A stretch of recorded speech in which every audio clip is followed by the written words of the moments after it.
जय महाराष्ट्र। मी प्रवीण औरादी, युवा सेना विधानसभा अध्यक्ष जत तालुका।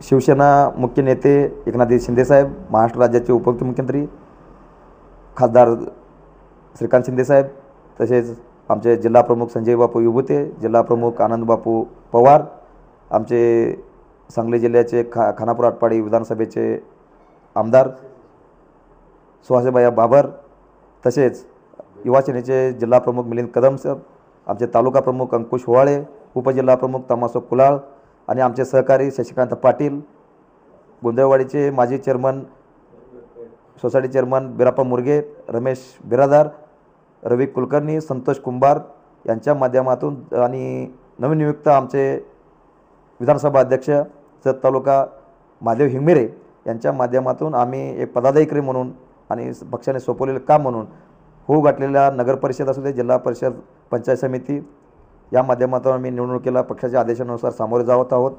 पक्षाने जत तालुक्यामध्ये केलेल्या कामाची एक माहिती आपल्याला मी देतो आहे। जत तालुक्यामध्ये म्हैसाळ विस्तारित योजनेला माननीय तत्कालीन मुख्यमंत्री एकनाथ शिंदेसाहेब यांनी 2100 कोटी रुपये योगेश जानकर साहेबांच्या माध्यमातून त्यांच्या मागणीनुसार आणि इथल्या जत तालुक्याच्या मागणीनुसार आम्हाला जत तालुक्यांना एक नवचैतन्य निर्माण होणारे 70 वर्षापासून पेंडिंग असलेले विस्तारित म्हैसाळ योजना मंजूर करून दिले। तसेच MH59 परिवहन खातं, परिवहन मंत्री प्रताप सरनाईकजी यांनी आम्हाला शिवसेनेच्या माध्यमातून जत विभागाला MH59 परिवहन विभाग जतला दिले। त्यानंतर नगर विकास खात्यामधून माननीय एकनाथ शिंदेसाहेब यांनी 77 कोटी रुपये जत नगर परिषदेला नळ पाणी योजनेला दिले। तसेच उमरी येथे तारांकित MIDC हे मंजूर करण्यात उदयजी सामंत साहेब हे शिवसेनेच्या माध्यमातून इथे MIDC मंजूर करण्यात आले। तसेच अनेक कामे जत तालुक्यामध्ये प्रामुख्याने शिंदेसाहेबांच्या माध्यमातून, शिवसेनेच्या माध्यमातून झालेले आहेत। आता तात्काळ आता अतिवृष्टी झालेल्या विभागात मोठ्या प्रमाणात महाराष्ट्रात अतिवृष्टी झाली, तसेच आमच्या संख विभागातही अनेक मंडल विभागात अतिवृष्टी निर्माण झाली। पर्जन्यमापक मशीनच्या चुकीच्या धोरणामुळे आमचे शेतकऱ्यांना त्या लाभापासून वंचित राहत होते। त्या संबंधित सर्व विभागाला आम्ही पत्र दिला। संबंधित आमच्या राज्याचे उपमुख्यमंत्री यांना आम्ही फोनद्वारे आणि मागणीद्वारे मागणी केली की जत तालुक्यामध्ये 3 मंडळावर अतिवृष्टीमध्ये सर्व शेतकऱ्यांच्या पिकांचं नुकसान झालेलं आहे, पण शेतकऱ्यावर कुठल्याही नुकसान भरपाईमध्ये समाविष्ट होत नाही। आपण तात्काळ याच्यावर लक्ष द्यावं असे आम्ही पक्षाकडे मागणी केली शिंदेसाहेबांकडे। शिंदेसाहेबांनी तात्काळ मान्य जिल्हाधिकाऱ्यांनी आदेश केले की जत तालुक्यामध्ये या वंचित असलेल्या आणि ह्या सर्व 3 मंडळांना आपण तात्काळ पंचनामा करून शासनाकडे अहवाल सादर करावा, त्यांना वंचित राहता कामा नये। महाराष्ट्रात जे अवकाळी पाऊस झाला, अतिवृष्टी झाली, त्या अतिवृष्टीमध्ये आमच्या जत भागातही अतिवृष्टी मोठ्या प्रमाणात झाली आणि लोकांचे उभे असलेले पीक आडवे झाले, सर्व शेतकऱ्यांचे नुकसान झाले। या नुकसानीचा पर्जन्यमापक मशीन जे आहे ते चांगल्या पद्धतीनं काम न केल्यामुळे त्यांच्या जे धोरणानुसार आमचा विभाग आणि जत तालुक्यातील 3 मंडळे त्यामध्ये बसले नव्हते। याची संबंधित सर्व विभागावर आम्ही पत्रव्यवहार केला, पण कुठलाही निर्णय झाला नाही। त्यामुळे आम्ही राज्याचे उपमुख्यमंत्री एकनाथ शिंदेसाहेबांना हे कळवलं की बाबा आम्हाला जत तालुक्यामध्ये शेतकऱ्यावर अतिवृष्टी निर्माण झाली, त्यामध्ये शेतकऱ्यांना वंचित ठेवण्यात आलेलं आहे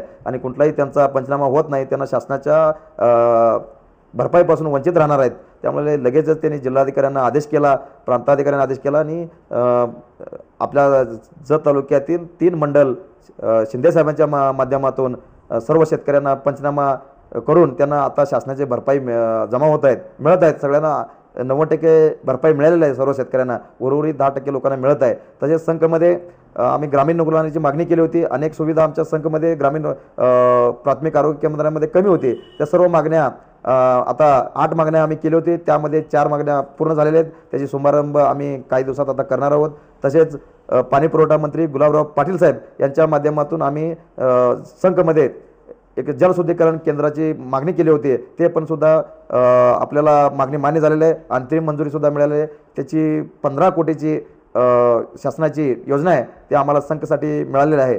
तसेच संघमध्ये ST स्टँड आगार डेपो बस डेपो ही आमची मुख्य मागणी होती. त्याला 42 गावांचा पाठिंबा होता. 42 गावासहित आम्ही ठराव मांडलेला आहे. संबंधित सर्व विभागांना दिलेले आहेत. परिवहन मंत्री प्रतापजी सरनाईक यांच्यासोबत मंत्री महोदय यांच्यासोबत आमचे जिल्ह्याच्या शिष्टमंडळासहित आमची बैठक झालेली आहे. काही दिवसात आम्हाला सुद्धा त्याची मंजुरी मिळणार आहे आणि संघमध्ये एक चांगला शिवसेनेच्या माध्यमातून सर्व सोयीसुविधा उपलब्ध होत आहेत. शिंदे साहेबांचा एक ठाम विश्वास जनतेचा पण आहे आणि आमचाही आहे. आम्ही शिंदे साहेबांच्या माध्यमातून शिवसेनेच्या माध्यमातून सर्व जिल्हा परिषद आणि पंचायत समिती निवडणुकीला सामोरं जावं. सर्वांनी भरघोस मताने आमच्या पक्षाला, आमच्या उमेदवारांना आणि शिंदे साहेबांना मानणारा, बाळासाहेबांना मानणारा, आनंद नेगे साहेबांना मानणारा सर्व समाज घटकांनी आम्हाला भरघोस मतदान द्यावं असं मी सगळ्यांना विनंती करतो आहोत. जय हिंद, जय महाराष्ट्र.